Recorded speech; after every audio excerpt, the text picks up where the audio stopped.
સંબંધોમાં કંકાસ રૂપી ઝેર ભળી જાય ત્યારે એ સંબંધનો કરુણ અંજામ આવતા વાર નથી લાગતી। આવી જ એક ઘટના બની છે ગીર સોમનાથ જિલ્લાના ડારી ગામે, જ્યાં પતિએ પત્નીને મોતને ઘાટ ઉતારી અને પછી પોતે પણ કરી લીધી આત્મહત્યા।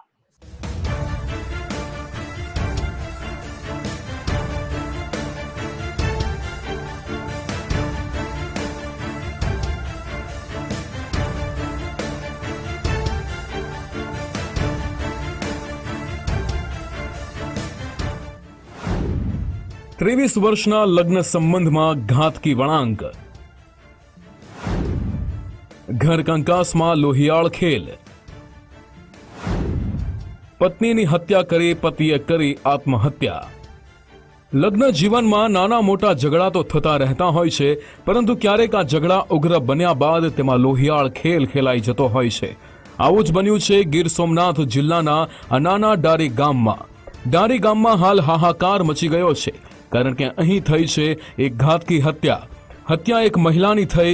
આ મહિલાનું નામ ચંપાબહેન હતું અને તેની હત્યા તેના જ પતિ વિનોદભાઈ ધોળિયાએ કરી હતી। હત્યા બાદ ગામમાં હાહાકાર મચી ગયો, જેથી પોલીસને જાણ કરવામાં આવી। હત્યા કોણે કરી તેને લઈને ખુલાસો તુરંત થઈ ગયો। પોલીસને ઘટના સ્થળેથી અનેક પુરાવા મળ્યા। જે હથિયાર દ્વારા હત્યા કરવામાં આવી હતી તે છરી પણ ઘટના સ્થળેથી પોલીસે જપ્ત કરી। પોલીસે હત્યાનો ગુનો નોંધીને આરોપી વિનોદભાઈ ધોળિયાની શોધખોળ હાથ ધરી, પરંતુ પોલીસ ક્યાં જાણતી હતી કે આ હત્યાની ઘટનામાં હજુ અનેક વળાંક આવવાના બાકી છે। પ્રભાસ પાટણ પોલીસ સ્ટેશનના ડારી ગામે ગઈ તારીખ 22/12ના રોજ એક મર્ડરનો બનાવ બનેલ। જે અનુસંધાને પ્રભાસ પાટણ પોલીસ સ્ટેશનમાં મરણ જનારના ભાઈ દિનેશ કુમાર મેઘજીભાઈ ચાંદપ્પાની ફરિયાદ લઈ બીએનએસ કલમ 103(1), 352 અને 351(2) મુજબ ગુનો દાખલ કરવામાં આવ્યો।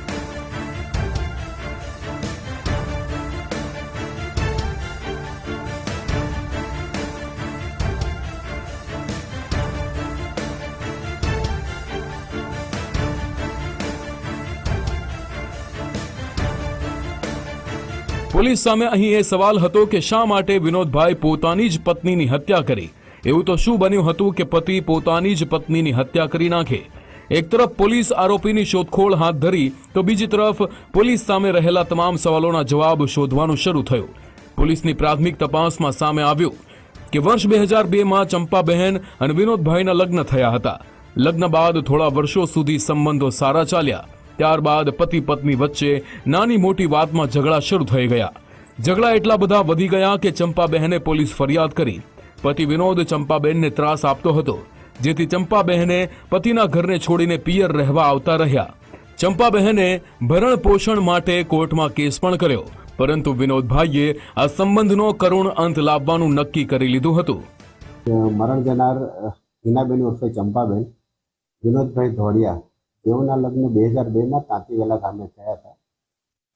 લગ્ન બાદ તેમના પતિ સાથે એમને ઘર કંકાલ, શારીરિક માનસિક ત્રાસની ફરિયાદો રહેતી। તે અનુસંધાને એમણે 2025ના માર્ચ મહિનામાં તેમના પતિ વિરુદ્ધ એક ફરિયાદ પણ દાખલ કરાવેલી છે અને ભરણ પોષણનો એક કેસ એમને કોર્ટમાં ચાલતો હતો। જે અનુસંધાને બેન છેલ્લા 6 માસથી રીસામણે પોતાના માવતરે હતા અને પોતાના માવતરે ત્યાં તેઓ સિલાઈ કામ કરી અને પોતાનું ગુજરાન ચલાવતા હતા। પોલીસની પ્રાથમિક તપાસમાં સામે આવી ગયું હતું કે પતિ પત્ની વચ્ચે ઝઘડાઓ ખૂબ જ થતા હતા અને તેનું જ પરિણામ છે કે વિનોદભાઈએ પોતાની પત્નીની હત્યાને અંજામ આપ્યો। ઘટનાના દિવસની વાત કરવામાં આવે તો વિનોદભાઈ પોતાના બાઇક પર ચંપાબહેનના ગામે પહોંચ્યા। ચંપાબહેન સીવણ કામ કરતા હતા તે જગ્યા પર પહોંચ્યો। ચંપાબેન કંઈ સમજી શકે તે પહેલા જ વિનોદે છરીના ઘા ઝીક્યા। વિનોદે 8 થી 10 છરીના ઘા માર્યા। બાઇક અને છરીને ઘટના સ્થળે જ છોડીને ભાગી છૂટ્યો। 12 તારીખના રોજ તાંતીવેલા ગામથી તેઓ સીધા ડારી ગામે આવેલ અને એમના પત્ની જે આ સિલાઈનું કામ કરતા હતા એમને છરીના 8 થી 10 જેટલા ઘા મારી અને તેઓ સ્થળ પર પોતાની મોટરસાઇકલ તેમજ જે બનાવમાં એમણે છરીનો ઉપયોગ કર્યો તે મૂકીને ત્યાંથી નાસી ગયેલ હતા।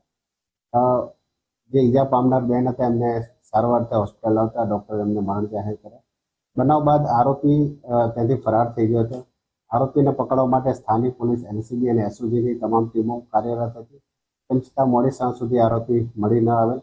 ત્યારબાદ આજ રોજ સવારના દારી ગામે ત્યાં એક કબ્રસ્તાન પાસે 5 પીરની દરગાહ છે, ત્યાં આ જે આરોપી છે એ મૃતક હાલતમાં ત્યાં મળી આવેલ. એમાં પ્રાથમિક દ્રષ્ટિએ તેણે ઝેરી દવા પી અને પોતે આત્મહત્યા કરેલ હોય એવું તારણ છે.